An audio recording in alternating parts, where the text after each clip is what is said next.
आज रोहित की सालगिरह है। उसकी पत्नी घर पर उसका इंतजार कर रही होती है, लेकिन आज रोहित को ऑफिस से लौटते वक्त काफी देर हो जाती है। रोहित अपनी बाइक स्टार्ट करता है, लेकिन काफी देर कोशिश करने के बाद भी बाइक स्टार्ट नहीं होती। वह अपनी बाइक को वहीं छोड़ देता है और बस का इंतजार करने लगता है, क्योंकि कुछ ही समय में बस के आने का टाइम होने लगता है। वह चलते चलते बस स्टैंड तक पहुंचता है, लेकिन तभी बारिश होना शुरू हो जाती है। रोहित बारिश में भीगने लगता है। बारिश से बचने के लिए वह अपने सूटकेस को अपने सिर के ऊपर रख लेता है। बस स्टैंड पर और भी कई लोग बस का इंतजार कर रहे होते हैं। रोहित ने देखा बस स्टैंड में खड़े सभी लोग थोड़े अजीब लग रहे थे। तभी रोहित ने महसूस किया बारिश की बूंदें उसके ऊपर गिरना बंद हो गई हैं। जब उसने देखा तो बगल में एक व्यक्ति अपनी छतरी के आधे हिस्से को रोहित के ऊपर किया हुआ था।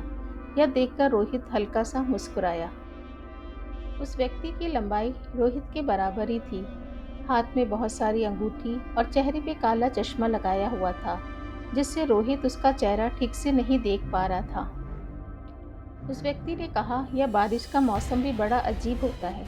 कहीं तो बहुत ज़्यादा बारिश होती है और कहीं पे बहुत ज़्यादा सूखा। कहीं लोगों को जीवन देती है तो कहीं लोगों को मौत भी देती है। उस आदमी की इस बात का रोहित के पास कोई जवाब नहीं था। वह आदमी की तरफ देखकर हल्का सा मुस्कुराया और अपना सिर हिलाया। कुछ देर बाद रोहित का फोन बजता है। वह जेब से फोन निकालता है, तभी उसका फोन हाथ से छूटकर जमीन पर गिर जाता है। रोहित तुरंत अपना फोन उठाने के लिए नीचे झुकता है। नीचे झुकने पर वह कुछ ऐसा देखता है जिससे वह पूरी तरह से डर जाता है। वह देखता है कि छतरी वाले आदमी के पैर नहीं हैं। वह जूतों पर बिना पैर के खड़ा हुआ है। रोहित यह देख के बहुत डर जाता है और हिम्मत करके खड़ा होता है और अनजान बनने का दिखावा करने लगता है। तभी वह देखता है कि बस स्टैंड पर बाकी लोग भी नहीं हैं। ये सब देखकर रोहित बहुत ज़्यादा डर जाता है।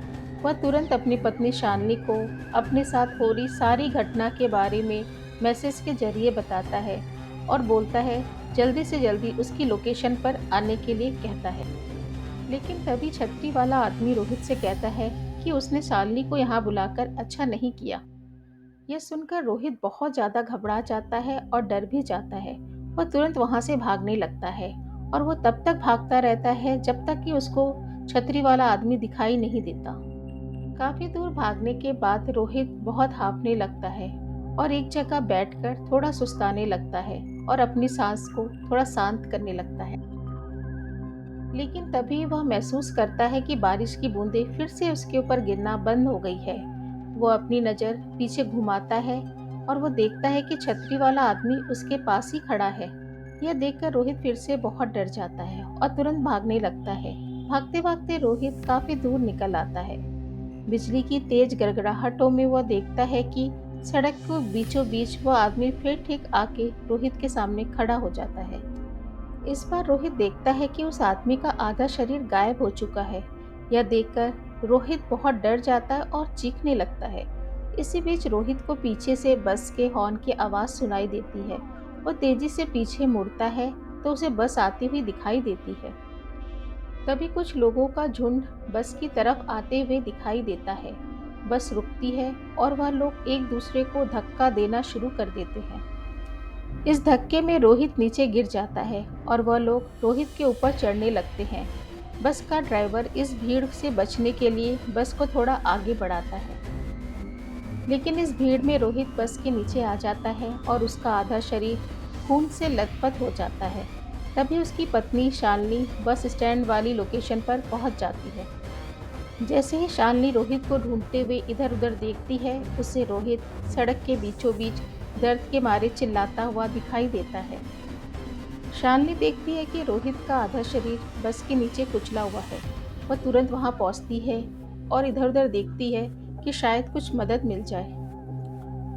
किसी तरह से शालिनी रोहित को लेकर हॉस्पिटल पहुंचती है। हॉस्पिटल पहुंचकर रोहित का इलाज शुरू किया जाता है। रोहित की जान किसी तरह बचा ली जाती है, लेकिन उस एक्सीडेंट की वजह से रोहित के दोनों पैर खराब हो जाते हैं। अब रोहित कभी भी अपने पैरों पर नहीं चल सकता। उस हादसे के बाद रोहित अगर किसी को भी उसके बारे में बताता है तो कोई भी उसकी बात पर यकीन नहीं करता। लेकिन शालिनी ने उसके बारे में एक आर्टिकल में पढ़ा था। उस आर्टिकल में बताया गया था कि हर साल कोई ना कोई व्यक्ति उस घटना का शिकार होता है। हर एक को वह छतरी वाला आदमी काला चश्मा पहने हुए दिखाई देता था और बाद में वह आदमी उस व्यक्ति की जान ले लेता था। कुछ दिनों बाद डिप्रेशन के कारण रोहित की मौत हो जाती है।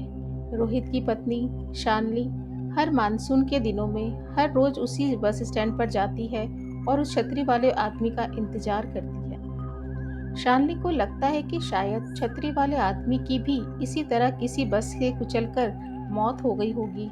इसी कारण वो आदमी अपनी मौत का बदला लेने के लिए यहाँ पर आता है। शालिनी ने काफी कोशिश की लेकिन उसे कभी भी वो छतरी वाला आदमी नहीं मिला। शालिनी अब हर सालगिरह पर बहुत उदास होती है और रोती है और रोहित को याद करती है क्योंकि उसका पति उसे बहुत प्यार करता था जो अब इस दुनिया से चला गया है।